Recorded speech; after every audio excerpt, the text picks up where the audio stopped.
start now. So in the webinar today, the agenda is to cover some of the e-commerce P&L strategy with the direct operating experience of Anirban working with companies like SUGAR, Raymond, and ITC in the past.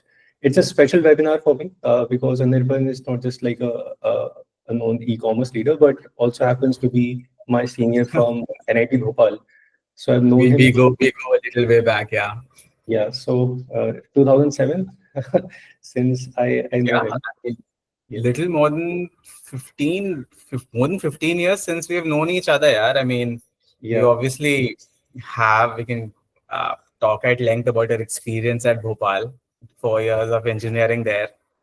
But yeah, and like it's so great to catch up with you again in a new corporate role.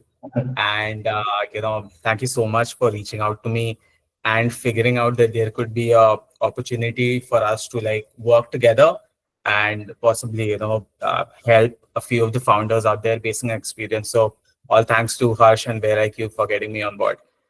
Great, perfect. So yeah, as WareIQ, we work with a lot of operations leader, e-commerce heads, and also founders. And one of the themes right now is that there are new channels coming up. Earlier, the framework was just to kind of focus on Amazon, Flipkart, and there was a set playbook that got built out. But playbook is also going through a lot of reinvention and how to build business profitably. Either you are venture backed or you're building it bootstrapped, or you are a corporate arm building e-commerce. So that's like a general theme everyone is looking to solve for. So yeah, I think you have like a right mix of experience and more than corporate strategy piece of it, like how you did it is something we would want to cover. So I think in due course of the presentation, for everyone who is joining in, if you have any questions, there is a icon you can navigate to and you can ask questions. However, I know that a lot of you had already submitted their questions during registrations. So we have tried to integrate a lot of it in the agenda today. Yeah, before we start, for everyone who is joining in, I see a lot of our clients also in the webinar. But for everyone who's tuning in for the first time, WareIQ is a fulfillment company for modern consumer businesses who are selling multi-channel, be it on their own storefronts, D2C, marketplaces, quick commerce, or B2B. We do all of the channel fulfillment through our fulfillment centers, who currently are in 13 cities in India.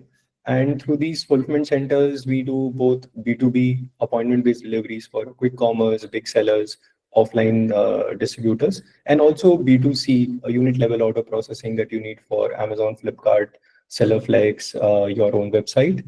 And one key capability through which we also distinguish with other fulfillment companies is through our ability to automatically plan the inventory, help you with the placement of right assets, any SKUs which is at the risk of stock out, or any excess inventory. And we've been in the market since 2019. So close to 6 years in the market, primarily focused on e-commerce as a problem statement. And we are backed by Y Combinator, Flexport, etc. and about 400 plus brands across the various verticals. All right, so that's about us. Now we move to the agenda of Anirban. So Anirban, I have your agenda points here. So over to you. Yeah, I think you can take it forward from here.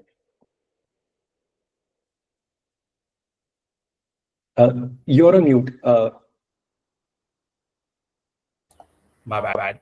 So thanks, Harsh. Thanks for setting it up so well. So just to give the audience a brief idea about what I have done, I have been an engineer at some point in my life, much like Harsh. Graduated from NIT Bhopal in 2010 under mechanical engineering. Worked for a year with an automobile firm. I quickly realized that I wanted to move to the business side of things. That's just how an MBA happened. I graduated in 2013 from IIM Indore. And over the last 12 odd years, I have had the good fortune of working on brands at Unilever, ITC, Raymond, and most lastly, SUGAR. That brings us to the context of this call, that the entire e-commerce and the D2C piece. My e-commerce experience is roughly now 5 to 6 years old, right? So I started off the e-commerce journey during my time at Raymond's. The brands I handled there were Park Avenue, which is in the personal care brand. So Park Avenue beer shampoo, Park Avenue fragrances, soaps. The other brand I handled was KamaSutra, which is into sexual wellness. And then I moved to sugar. So last 3 years, I've been associated with sugar cosmetics. Again, a very different line of work, makeup, eyes, lips, face. Again, a very famous brand. So that's how my journey has been, so that you guys get some context. As Harsh mentioned, we got a couple of questions before this call. I've tried and incorporate a couple of them during this session. But whatever any questions that you might have, happy to take them on post the call. The way I have tried to structure the entire presentation is to leave any founder or e-commerce or D2C person who's out there listening with some very practical trade strategies, something that I would have loved to know when I started off 5 years back. That's the way I have at least approached this. So while we spend a little bit of time in understanding of what e-commerce is and how it's changed, I want to spend a lot more time into what an e-commerce P&L looks like, and that is where I think you guys will have the most number of questions. So think about questions like everybody is talking about a top line growth, but as an e-commerce scam or as a D2C founder, you know that top line is not really what is creating valuation for your brand. You have to focus on the bottom line as well. The other aspect I want to talk about is how do you approach new launches versus existing launches from the house. And these are two very different approaches when it comes to e-commerce. Quick commerce is obviously something that everybody has been talking about over the last 1 year. So it's important for brands to know how do you scale that, and the beauty of quick commerce is that it's a little different from, say, the horizontals, the Amazon, Flipkarts, and the Nikas of the world, right? A lot more actionable. A lot of it is already in the news. There's a lot of work that's happening on that. So I've just tried to put it all together in one place so that you guys have a ready reckoner.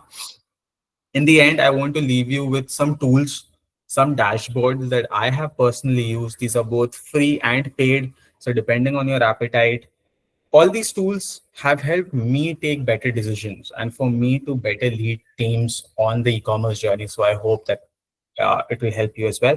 And eventually we'll have like a live Q&A. So yeah, Harsh, I think we can move. So just quickly take them one by one. Right. So we start off with how e-commerce has changed, right? So it started off with some 10, 15 odd years back. We started booking tickets online. Then Flipkart and Amazon came in with books.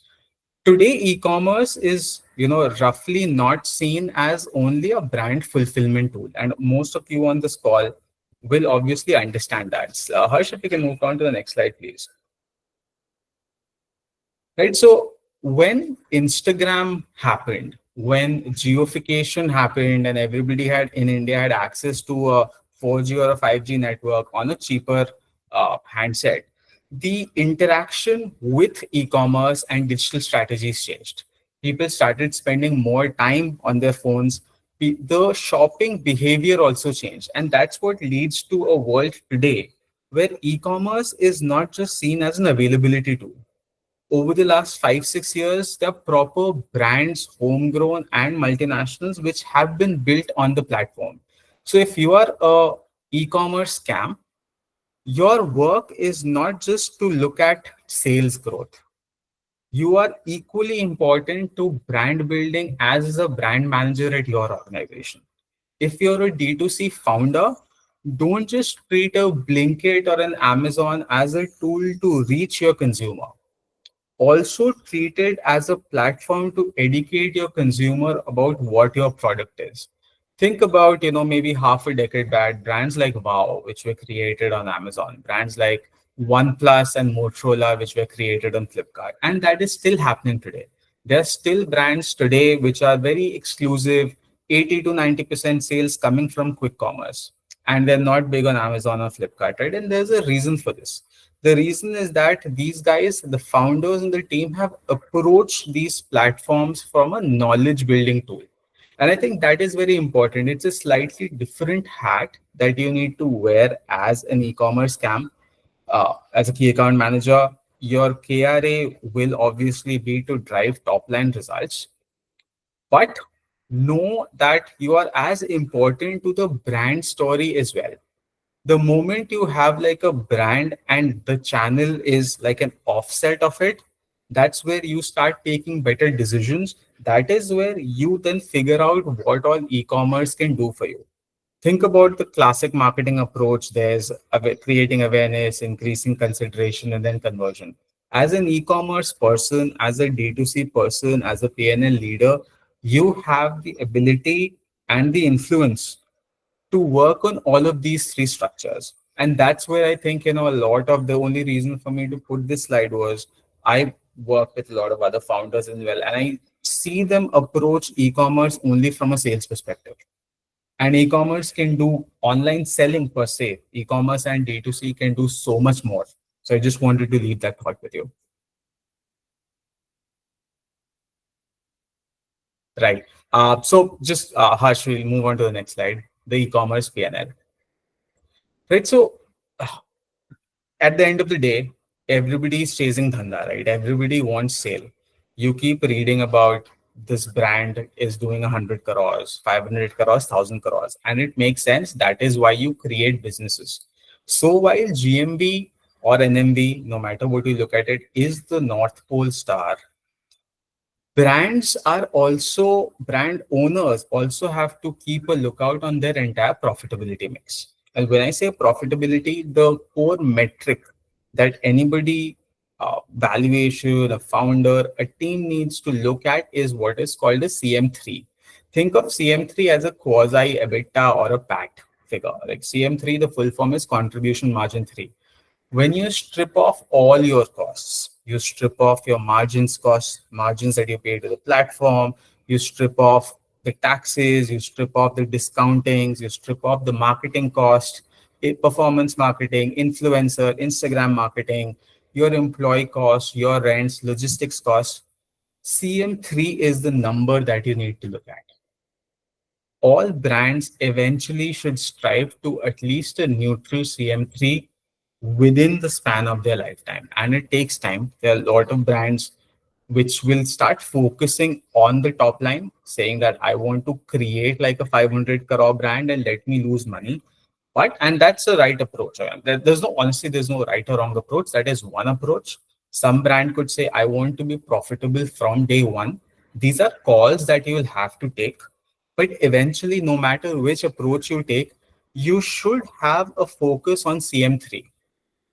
CM3 focus also includes saying that you are going to prioritize one platform over the other.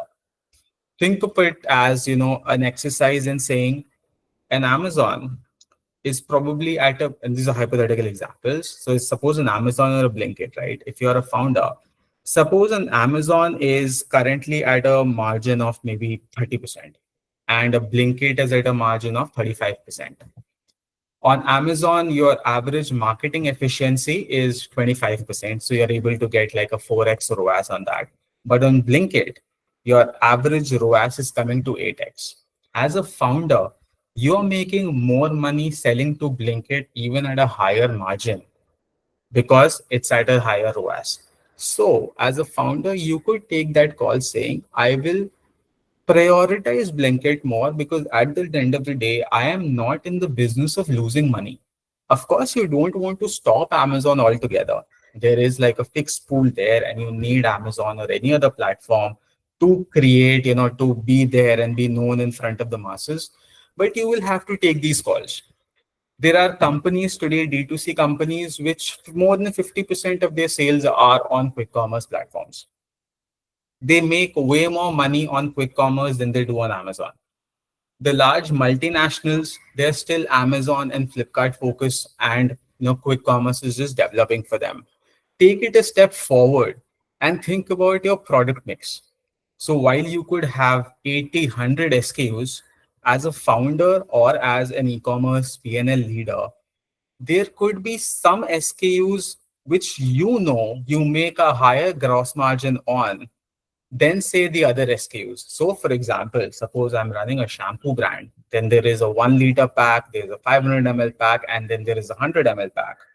If my gross margins on the 1 liter pack are more than my 100 ml pack, I will prioritize selling the 1 liter pack more. I also need the 100 ml pack because I am a new brand. I will have to induce trials. People don't want to pay so much for a 1 liter pack. So yes, I will need to induce trials, get consumers to talk about me, create awareness for the lower size SKU. But eventually, my PNL should look like I am focusing on the 1000 or the 1 liter pack. So these are a couple of nuances that e-commerce managers, D2C managers, founders will have to make.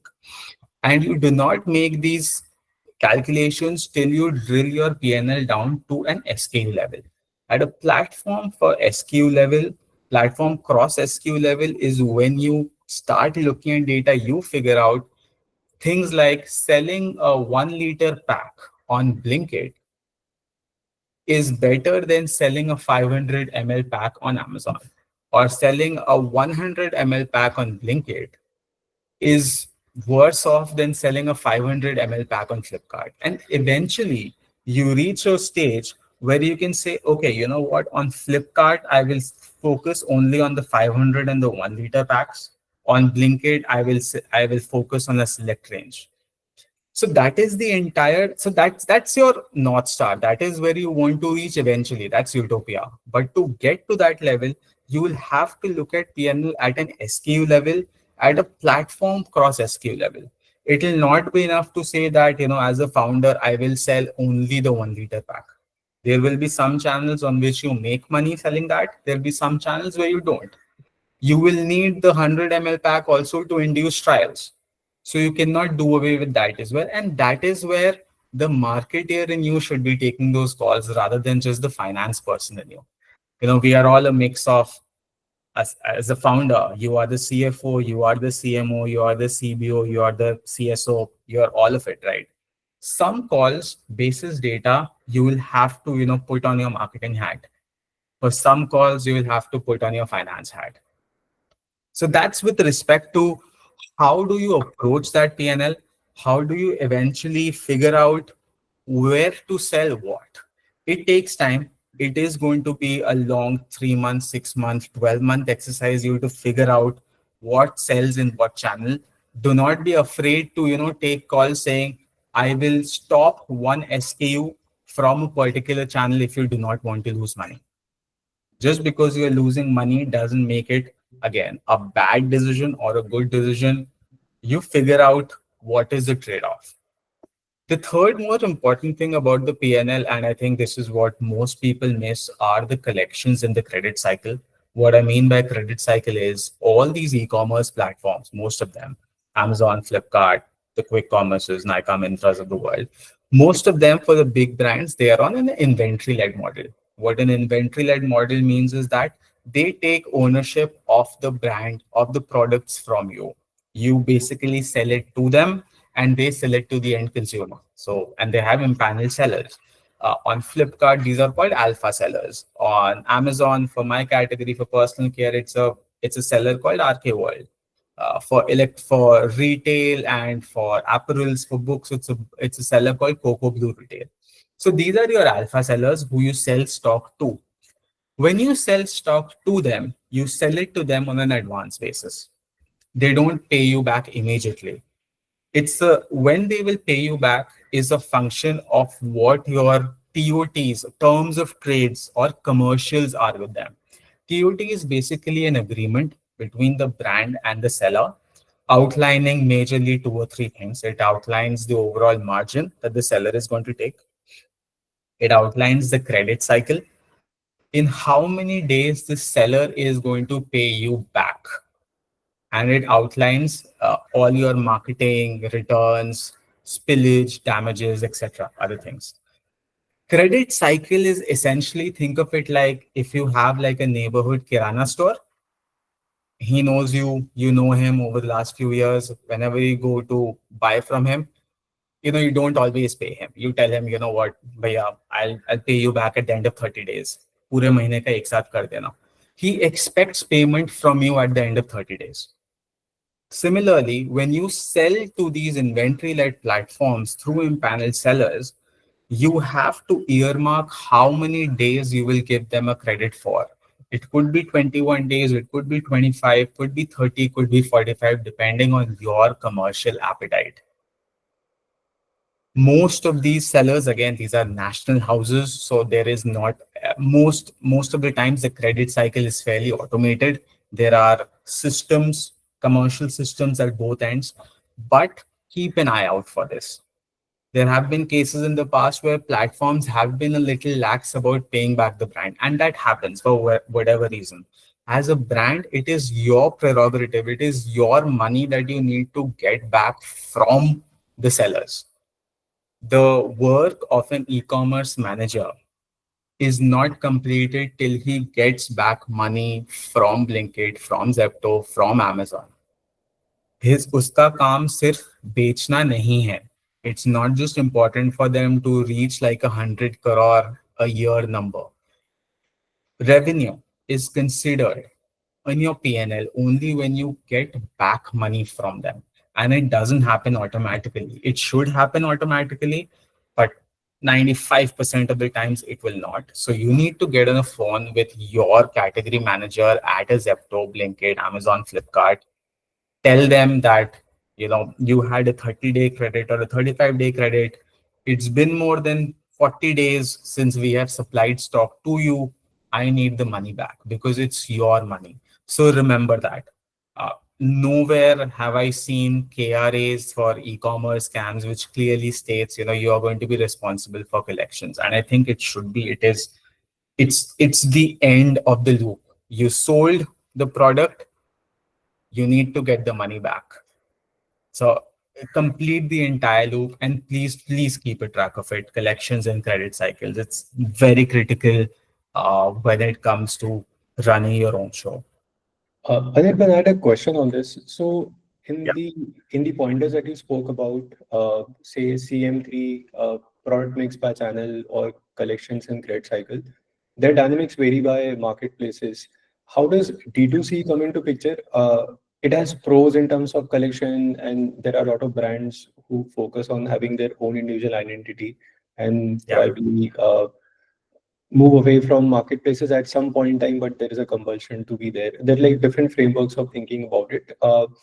From your perspective and with your direct experience, say if we take case of Sugar Pop, which was like a new line under a sugar umbrella, how did you kind of thought about in the initial days which channel to go and build about a hypothesis? Because in the initial days, you may have some hypothesis that this may work well on quick commerce, this may work well on Amazon. This would be more. So how to think about it from the framework perspective? Good question, Harsh. So let me put it this way, okay? Once you know about the product, you also know about the category. Let's take Sugar Pop's example. Right now, we are in the makeup business. The categories we do are eyes makeup, lips makeup, face and nails makeup, right? Let's say eyes. Sugar Pop is also a lower priced brand. The average AOVs for that category is roughly around 350 to 400. For lipsticks, the average AOV is much higher. Sugar Pop as a brand was lower on the price ladder. The moment it is lower on the price ladder, you kind of have to discount the D2C framework. Okay, imagine this, okay? E-commerce is a different sport. D2C is a different sport, and each have their own rules. On e-commerce, you spend on margins to the platform, you spend on performance marketing. These are roughly the two big costs. And I'm saying that discounting is all the same. On D2C, you don't spend on margins, but you spend on tech costs. You spend on keeping your own website. You spend on your own app. You spend more on, instead of doing performance marketing on an Amazon, you spend more on a Meta or a Google, which is way more expensive. So typically, in an ideal environment, the D2C P&L is worse off than the e-commerce P&L.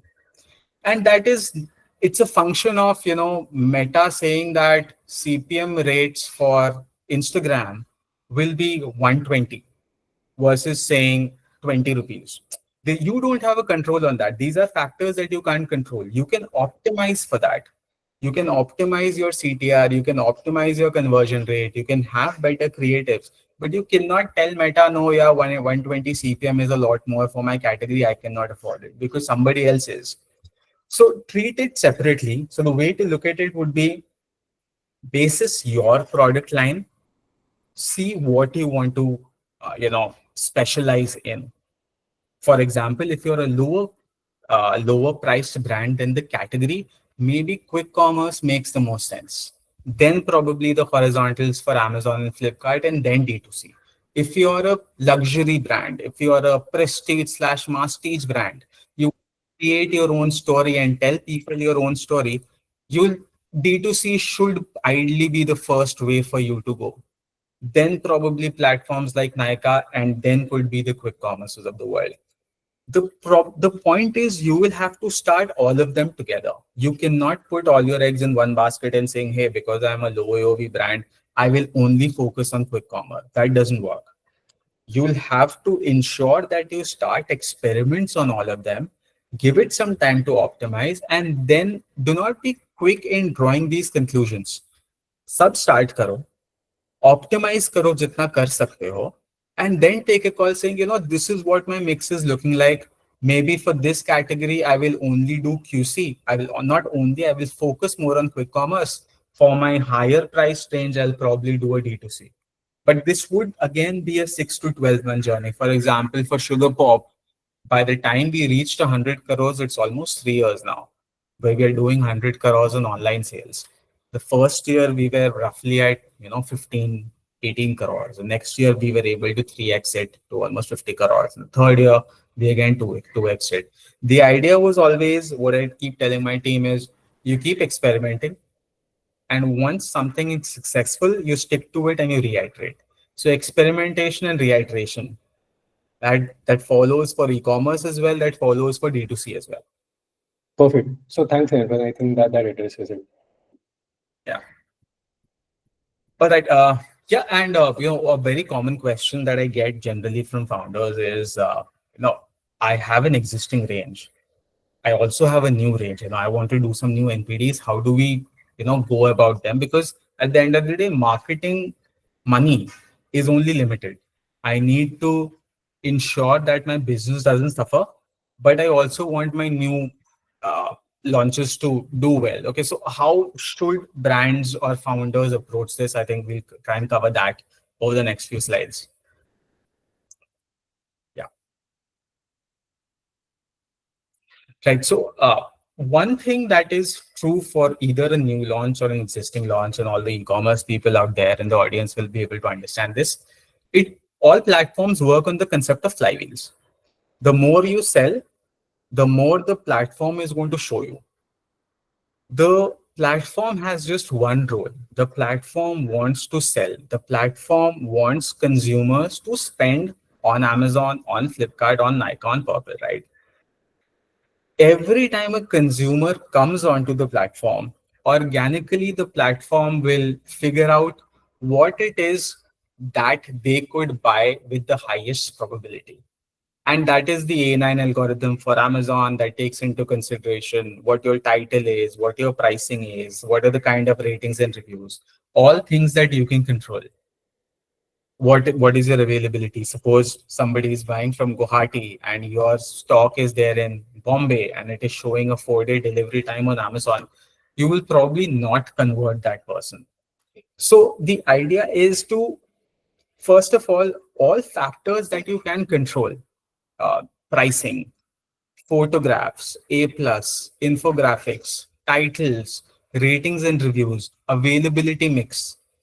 ये सब आप कर लो, because that is hygiene now. You cannot not be on top of either of these, right? That goes for new launches as well as existing launches, right? The other thing to remember is now running ads. Discoverability is directly a function of both search as well as content advertising. So if you can drive organic searches, if you cannot have like organic searches, but you can take paid visibility, that aids your discoverability.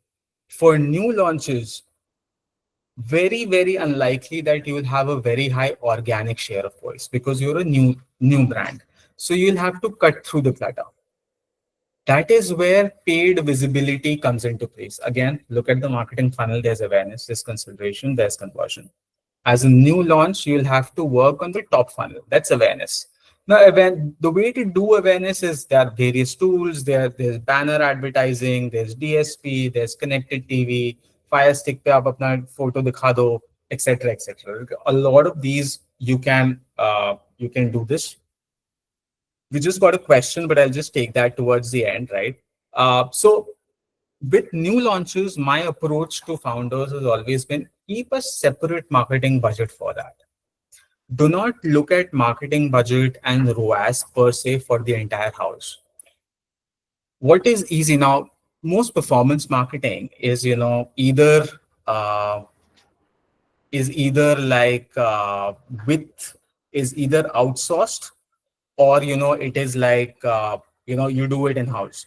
If you have like a standard ROAS target, what you will do is you will start prioritizing the in-house the products you can sell easily. Suppose your founder gives you a target of, say, I want a ROAS of 5, I want a ROAS of 6. For CAMs, it makes a lot more sense to just focus on the existing range because these are established products. The moment you start doing that, you will not have enough marketing budget for the new launches because these new launches will not give you a ROAS of even 1 or 2. You could, the first 6 months, you could actually lose money. So my suggestion would be keep a separate marketing budget for all your new launches. Do not worry about ROAS. I know everybody is attuned to figuring out return on investment. Mera itna hona chahiye, I don't want to lose it. But that would not be the right way to look at brands. Work towards a consistent ROAS, but ensure with your promoter, ensure with your operator or with your founder that the first 6 months, 8 months of the launch, you will actually be working on a negative ROAS.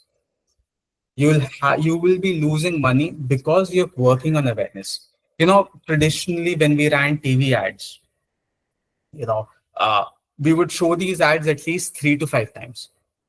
People would not see it the first time. People would not buy it the first time they see it, not the second time, not even the third time. Fourth time when they see the ad, they'll probably do a purchase, or maybe even the fifth time. The same goes for e-commerce as well. Keep bombarding your customer base or the cohort with the right customer base with the right kind of creatives. Have a frequency to it. You will spend money every time you show them. You open Amazon today, you'll see a banner, right? There is some brand which is spending on that money. You'll probably not buy it. But maybe, if you're the right consumer, you're in market for that, the fifth time you see it, you will like it. Of course, the product needs to be good, etc. And, so that repeats happen. That's another tale altogether. But that would be the way to go. So for new launches, ensure that you align with the founder that, you know what, give me 6 to 8 months. I'm going to try different cohorts. I'm going to try showing my creative A/B testing to different type of people. To somebody I'll show a lifestyle image, to somebody I'll show a price call out. I'll show somebody in north a very different creative than somebody in the south. I'll do a lot of these experiments over the first 6 to 8 months.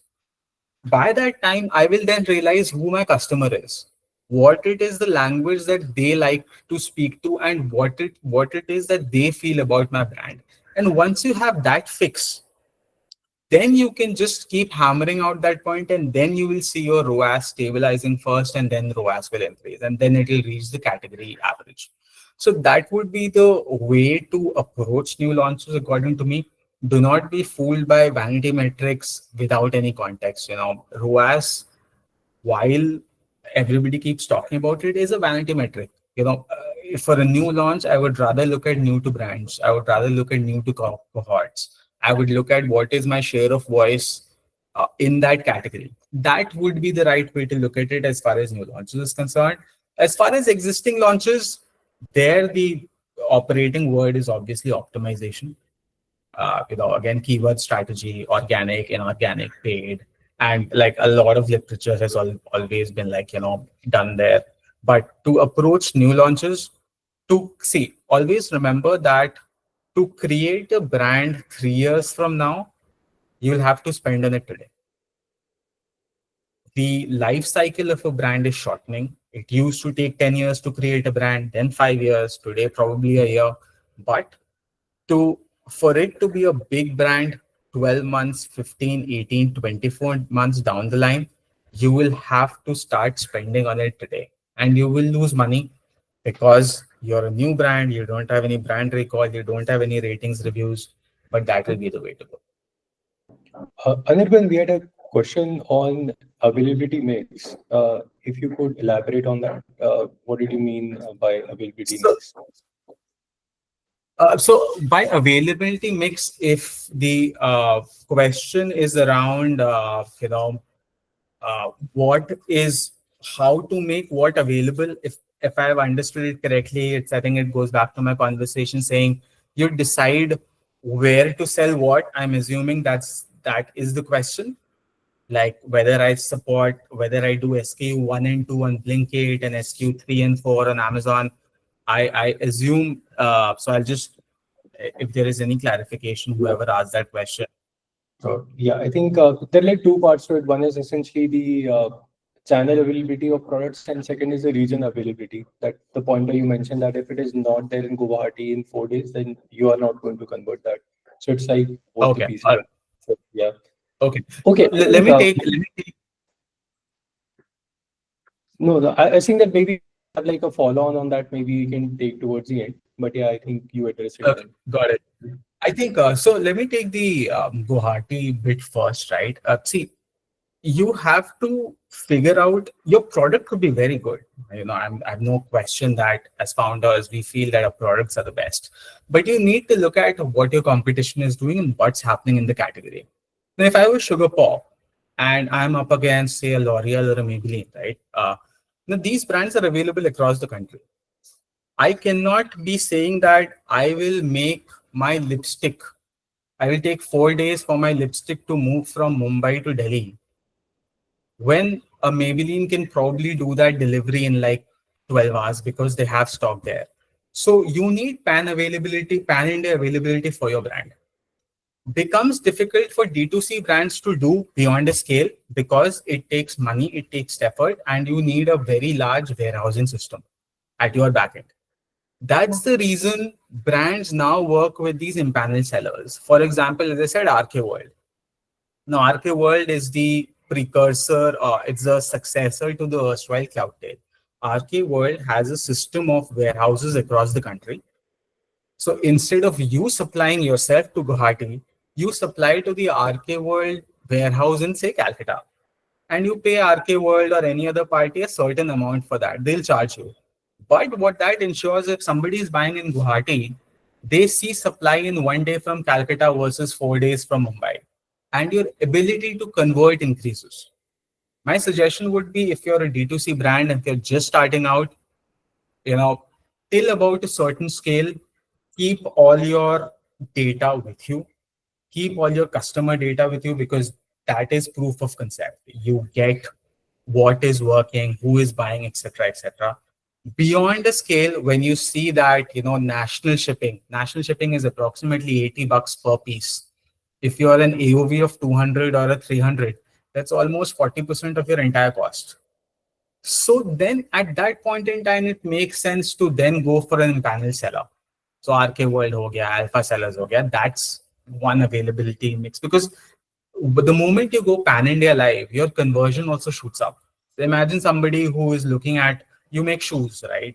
Somebody needs shoes in Delhi and you manufacture shoes in, say, the south of India, and it is showing 3 days and they don't want to wait because Nike, Adidas is available, at a day's time. So availability is definitely very, very important. And the other is the product mix, obviously, what to sell on what platform. I think it's very critical, because you cannot be selling everything on all marketplaces. You will need to come up with some math or some logic as to why you would sell something in particular channels and something not in particular channels. Most of the times, it is primarily a financial P&L call. I will be able to sell something. I will lose money, so I will stop. I will make money, so I will keep continuing selling that. I hope the availability metric is clear. Perfect. Yeah. Yeah, I think we move on. Yeah, and I just wanted to also take some time. We saw some questions around QuickCom. So, while I think it's a concept that everybody has, written majorly upon, and it's like I'll just take quick, maybe 5 minutes to explain to those who might not already know. Harsh, if you can have the next slide, please.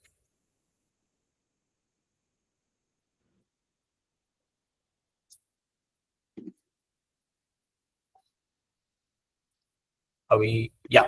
So the entire QuickCom model is essentially based on a system of dark stores. Now, what dark stores, think about dark stores as a 3,000 to 5,000 square feet room in the middle of the city, where they're just racks of products. There is no human inside yet. It is just filled with products. When you download a quick commerce app like a Blinkit, Swiggy, Zepto, Big Basket, Snack, etc., your phone or your location is mapped to a pin code. This pin code in Blinkit servers are mapped to a particular dark store. So whatever you see on the app on Blinkit is showing what is available at your nearest dark store. So your friend who probably lives across the city in another pin code could see a very different availability on Blinkit than what you're seeing.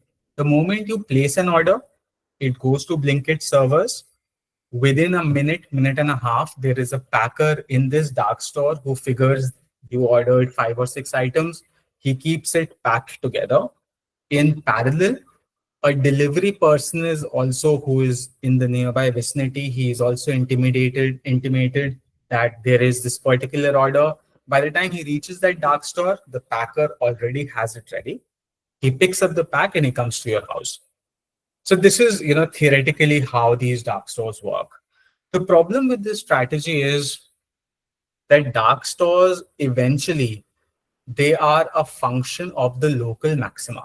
What I mean by that is, in a particular locality, dark stores cannot increase beyond a certain point because there is either no space or they fill.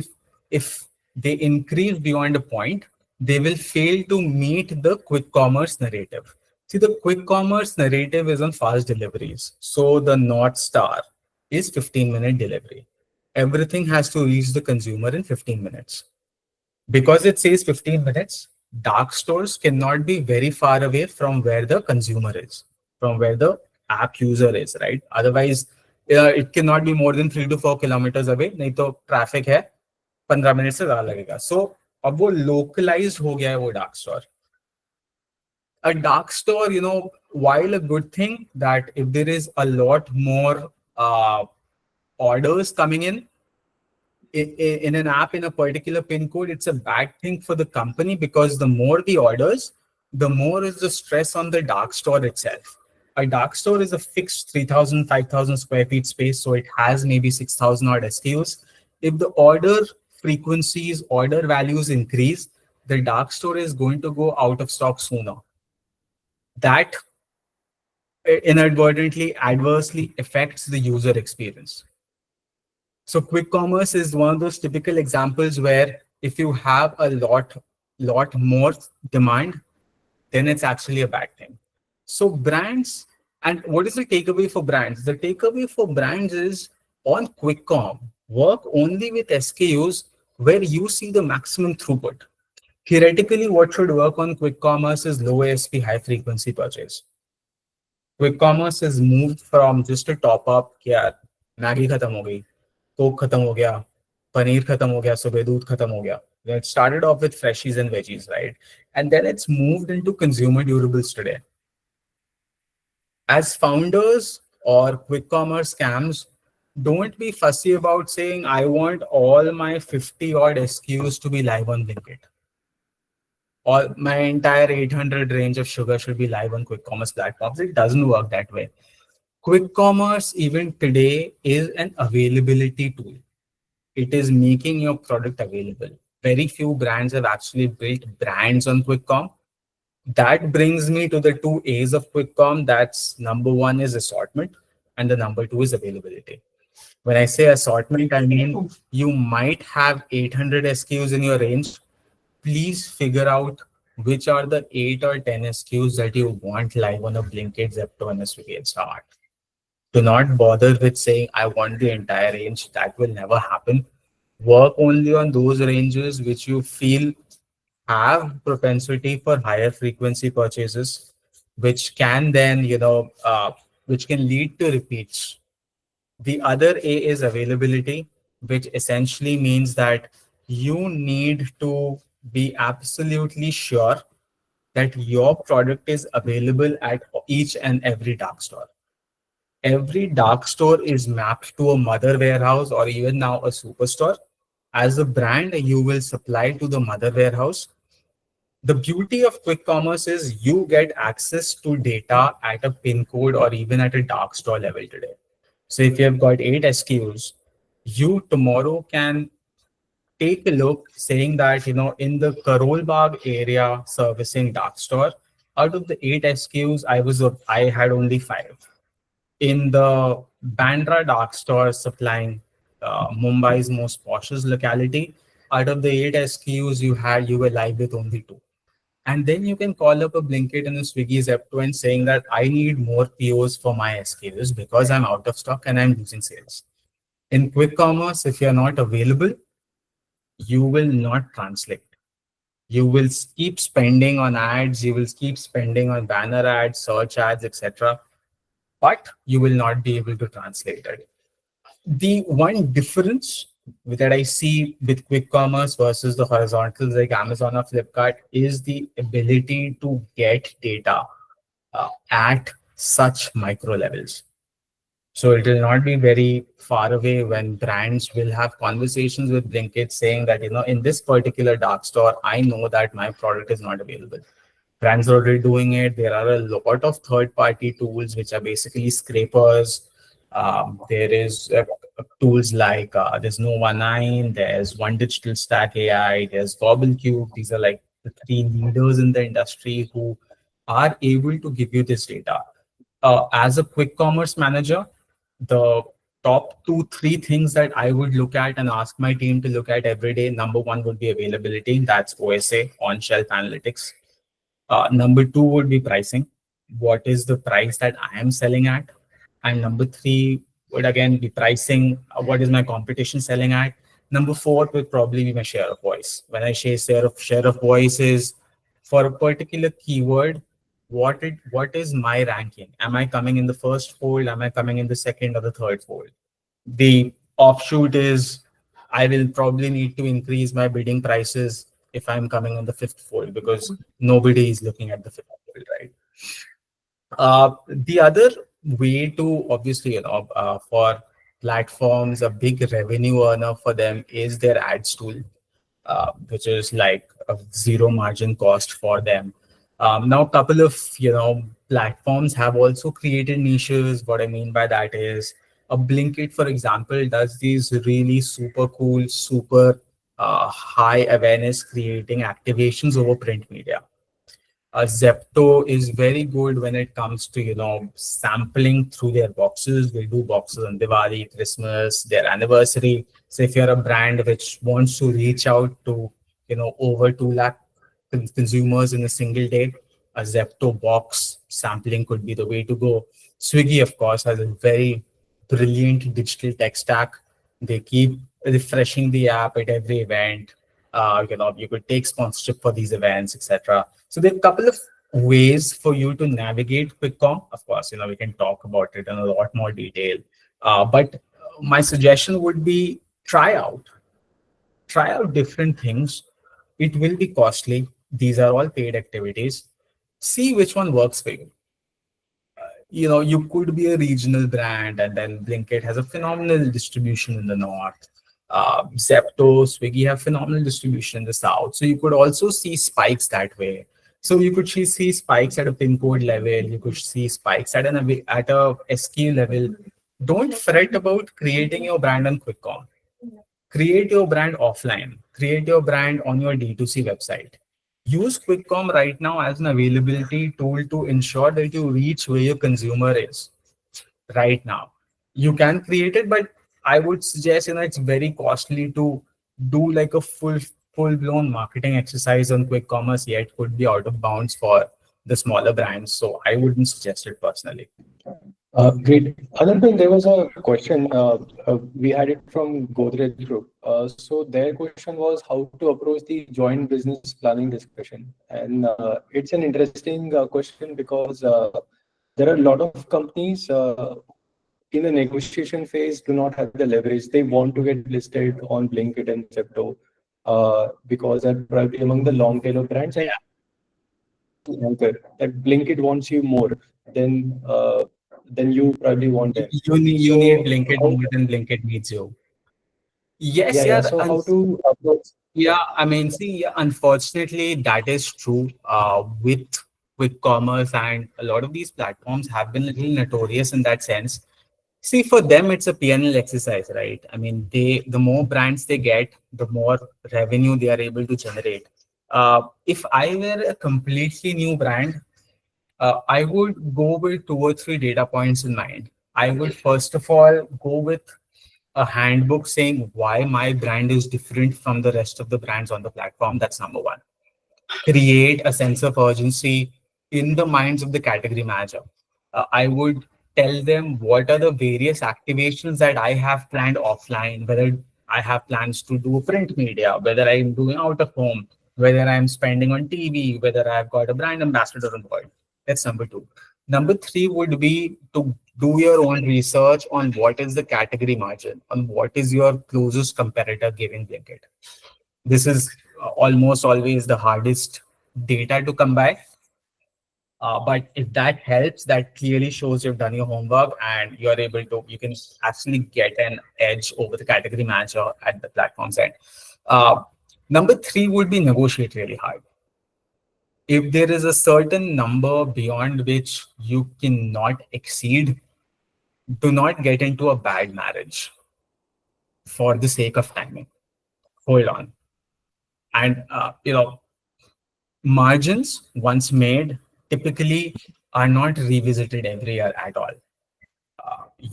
Brands have full control and full authority to renegotiate margins, but typically a platform does not encourage them. So once you get into a margin structure of say a 40%, becomes very difficult for brands to then go back and say after a year saying yeah 40% nahi ho pa raha hai, let's make it 20%.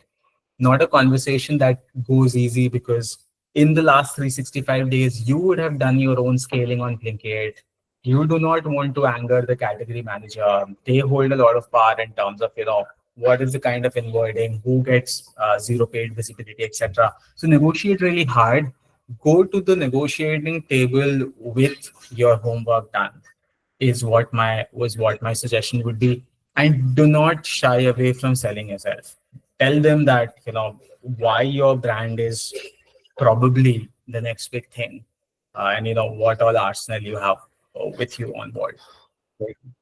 Great. And there is a recurring question, I think, is on the fill rate part of it. And there are two layers to it. First is that as you get traction, Blinkit or Zepto would want you in multiple cities. Say they take you into 15 cities, but metros probably add in, say, 70-80% of the demand, and rest of the cities are a little bit early in the curve. So for you, as a brand operator, maintaining fill rate is a quite critical thing because if you don't maintain POs, and it's like the positive flywheel turns into a negative flywheel. So is it good to just focus on top demand center, make sure 80% or 100% fill rate over there versus 50-60 fill rate and stay to 15 cities? What should be the thought process there? Yeah, honestly, no straight answer to that. I'll take it a step back. When we started off with QuickCom, right? Now we are attuned to the Amazon and the Flipkart ways of working. That is once a week, every Monday or Tuesday, you'll get a PO. And that's also how my entire warehouse and supply chain is attuned to. They expect one big PO every big PO.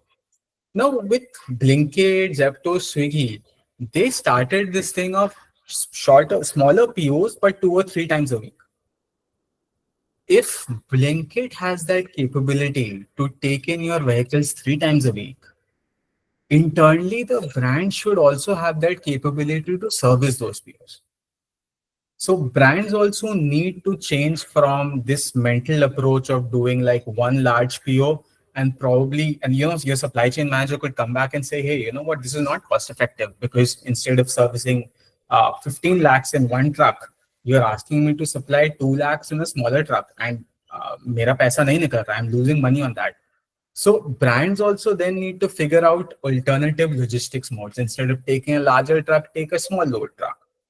But supply, if Blinkit is ready to take your stock, you also firm up operations at your end to be able to supply that stock, right? The way it typically works for brands when they launch is they launch you in particular sectors. They don't take you live all India. They need to see proof of concept. Again, because of the dark store model. The dark store cannot have any SKU which is slow moving. It occupies space. The moment you occupy space, you're blocking your capital there. So they will start you off with one or two major clusters. Maybe a Delhi, a Bangalore, say a Mumbai. Focus on your first 2 3 months. Just focus on your fill rates there. Try and understand who the consumer is, what kind of run search activations. In quick commerce, you can run pin code by search activations or city wise. So you don't have to show your ad in Calcutta where your stock is not there. Show it only where your stock is. Understand what is working. Over 2 3 months, when you know that your supply chain is also now fixed, you can now supply to Calcutta 3 times a week. You can now supply to Hyderabad 3 times a week. Then you negotiate these conversations. See, quick commerce category managers are not in the job of saying no to brands. They want to say they are in the job of saying yes to brands that will sell. If you are able to prove that your throughput in one city in Bangalore that you have launched is higher than that of competition, they also have access to this data, and you do whatever is needed. You check your availability metric there, you run your ads, you do local influencer activation so that more people are prompted to buy from Blinkit. You show proof of concept, then they will take you all India. Of course, you also need to be ready on your back end, right? I mean, and there is the new concept or the new model that's coming up is because there is, as you said, right, smaller brands don't have a lot of leverage when it comes to these big quick commerce platforms. Now they're also aggregators. Aggregators are basically third parties which are independent third parties which approach brands and say, hey, you know what, we will do the selling for you. So instead of you directly approaching Blinkit, they will take a consortium of brands, then approach together as one entity and say, hey, we have got these 4 5 brands under our umbrella. Why don't you list them? The brand will only talk to this third party. There's a company called Pickwick, for example, which does this. Pickwick is going to have all of these conversations with a Blinkit, Swiggy, Zepto. The seller will be them. You will sell to this Pickwick, this company. They will list it on Blinkit and sell through them. So there are various models. Yeah, the supply chain for quick commerce is honestly changing as we speak. The Yeah. most of the brands go direct. The smaller brands are now exploring the aggregator route. But yeah, I mean, that would be the way to look at it. So irrespective of whether you start off with one city or 2 cities or entire zone, wherever you start off with, make sure that you're on top of your game in terms of ads, in terms of ads, availability metrics, etc. The name of the aggregator is Pickwick. It's Pick. If I remember correctly, Pickquick. It is a Bangalore-based aggregator, if I'm not unsure if I'm certain. They already have a few brands in them. I think they're available on LinkedIn. You can reach out to them. They already work with a few brands. But yeah, generally for us, for WareIQ also last couple of years, quick commerce has picked up big time. And our learning have been that we run regional feeder warehouses for these quick commerce and Blinkit, because their supply chain design is quite different, as you mentioned, like smaller POs and higher in frequency. And if you miss out on PO, and the reason could also be on their side, that say Blinkit or Zepto's warehouse is choked, so they are not able to accept it. And so, but the KPI indicates that your fill rate is low. So then the subsequent PO becomes very hard. So what that means is if you have a central warehouse in Gurgaon and you're using that for servicing your POs in uh, Mumbai and Bangalore and other locations, it becomes quite hard to execute. That's like one driver that like some of the successful brand leaders are at least focusing on near 100% fill rate for the key demand center, running regional center. Also work with partners to utilize that for so the PO that they were anticipating for playing it and Zepto for the meet, then they can cut the D2C. So that is something that we have been also. But yeah, I guess fill rate is like one leading KPI, and that's like a lot of questions from that. I think with that, I think we are also quite close to, I think we're a little over our webinar timeline also. Sure. Are there any questions you have? Maybe if you have the Q&A part, we can wait for another couple of minutes on that. While I was going through the list of the resistance, I think we are mostly covered on that. So unless we don't have anything additional, we can also wrap it. Anirban, from your side, any closing points or any? Yeah, Harsh, I just want to leave the audience with the list of tools in the dashboards so that they can have a look at their own free time. I think that would be really useful. You can just go 2 slides down.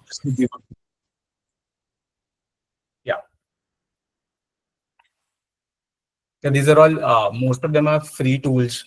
So yeah, I think if you guys already don't know, I think apart from, if you're already running brands, I think advertising consoles you would have used across Amazon, Blinkit, Zepto, all of it.